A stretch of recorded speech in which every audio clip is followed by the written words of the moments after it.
اس میں 9 باب میں ہے، وہ کہتا ہے کہ یرمیہ نبی نے جو فرمایا تھا 70 سالوں کے لیے، تو تفتیش کر رہا تھا کیا وقت یہی ہے؟ مطلب جتنی بھی پہلے پیشین گوئیاں ہوئی ہیں، جن لوگوں نے اس کو قلم بند کیا ہے ان کو نہیں پتا تھا، لیکن آخری جس وقت میں جو وقوع میں آتی ہیں، جیسے کہتے ہیں آنے والی چیزیں جو ہیں اپنا سایہ پھینکتی ہیں، اور پھر سایہ جب ہٹتا ہے تو جو عام چیز جو صفائی سے ہمیں نظر آتی ہیں، اس لیے کہتا ہے یہ باتیں انہیں عبرت کے اوپر واقع ہوئی، لیکن ہماری نصیحت کے لیے پولس رسول ہے کہ لکھی گئی۔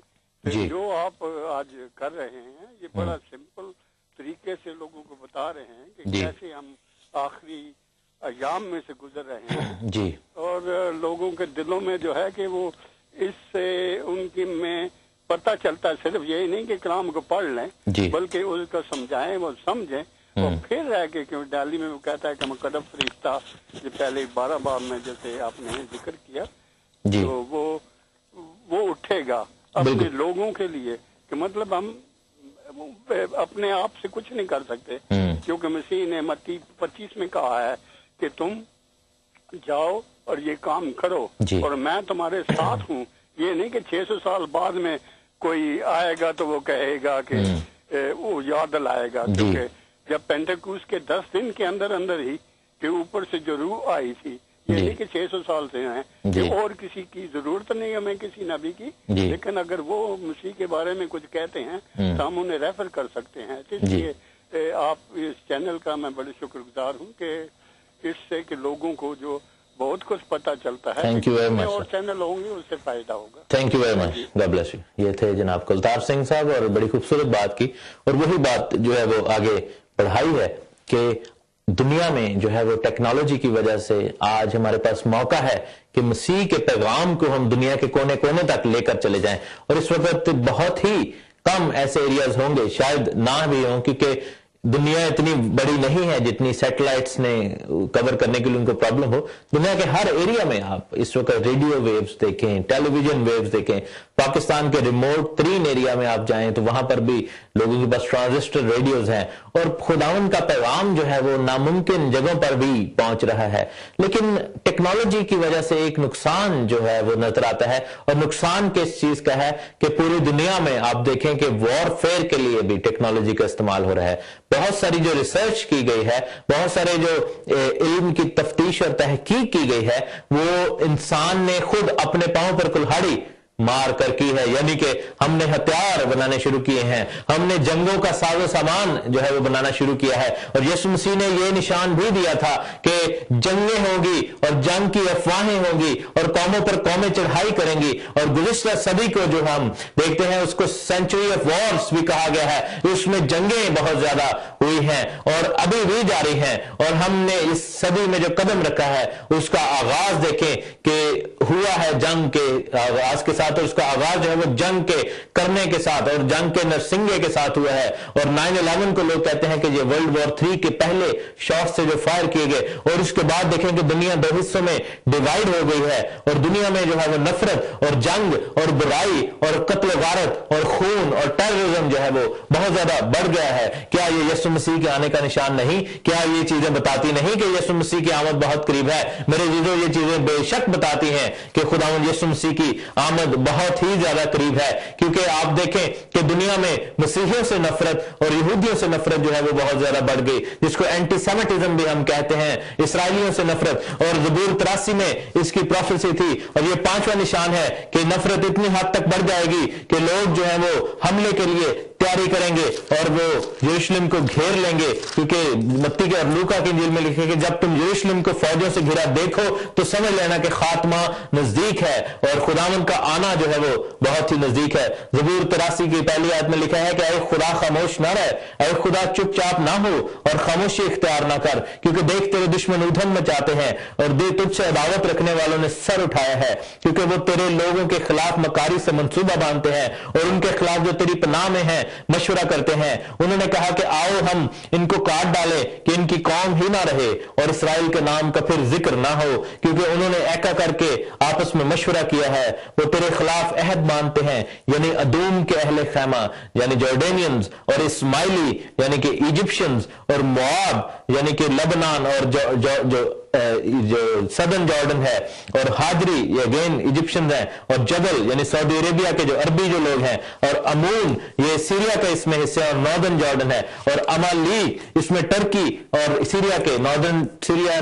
ایسٹرن ٹرکی شامل ہے, اور فلسطین اور سور یعنی ٹائرے, اور اس میں جو ہے وہ آپ دیکھیں کہ لبنان شامل ہے, اور اسور یعنی سیریا اور ایران اس میں شامل ہے. یہ وہ لوگ ہیں جو ہماری آنکھوں کے سامنے اس وقت جو ہے وہ پلاننگ کر رہے ہیں, اور وہاں سے بیانات آتے ہیں, اور ایران کے صدر کی اور مختلف جو ارد گرد کی صدر ہیں اسرائیل کے جو ارد گرد ہیں وہاں سے بیانات آتے ہیں, اور وہ اسرائیل کے لیے اگینسٹ بول رہے ہیں. کرسچنوں کے اوپر کتنی زیادہ پرسیکیوشن ہونا شروع ہو گئی ہے. آپ دیکھیں کہ گیٹ وے ٹی وی پر کرسچنوں کی پرسیکیوشن کو کتنا اجاگر کیا جا رہا ہے, اور دنیا میں اس وقت انریسٹ بہت زیادہ ہو چکا ہے. مسیحیوں کے لیے جو ہے وہ بہت زیادہ تکلیفیں بڑھ چکی ہیں. کال لیتے ہیں, دیکھتے ہیں ہمارے ساتھ کون بات کرے. ہیلو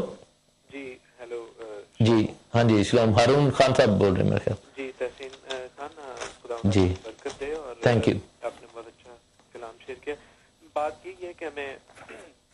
ان چیزوں کی آگاہی ہونی چاہیے, اور چونکہ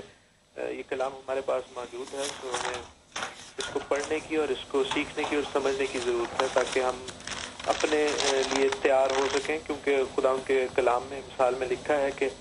نادان بلا کو دیکھ کر آگے بڑھا ہی چلا جاتا ہے, مگر ہوشیار دیکھ کر چھپ جاتا ہے. سو ہمیں اس بلا کے لیے, اس آنے والے وقت کے لیے جو مشکل وقت ہے, ہمیں چھپنے کی اور تیاری کرنے کی ضرورت ہے. لیکن اگر ہمیں علم نہیں ہوگا تو ہم نادانوں کی طرح اپنا نقصان کریں گے. اور جس طرح بھی آپ زبور 83 کا حوالہ دے رہے تھے, اگر ہم اس چیز کو آگے بڑھائیں تو حزقیل کے 37ویں اور 38ویں باب میں ان قوموں کا پھر ذکر بڑا واضح طور پر لکھا ہے. اور ایسی خوبصورت بات ہے کہ خدا ان کے کلام میں سنکرونائزیشن ایسی خوبصورت ہے کہ جہاں داؤد بادشاہ کو یہ نبوت ملی, اس کے ساتھ ہی یہ حزقیل کو بھی خداوند نے اسی روح سے نوازا, اور وہی ملکوں کا اور انہی لوگوں کا ذکر ہے جن کا زبور 83 میں ذکر ہے. تھینک یو ویری مچ سر. ہاں جی, تو تھینک یو جی. خداوند آپ کو برکت دے, اور لوگوں کو خداوند کے پاک کلام کو پڑھنے کی اور سیکھنے کی اور سمجھنے کی توفیق دے. آمین آمین. Thank you very much. اور اسی بات کو آگے بڑھاتے ہوئے دیکھیں کہ آخری جنگ کی جو بات ہو رہی ہے وہ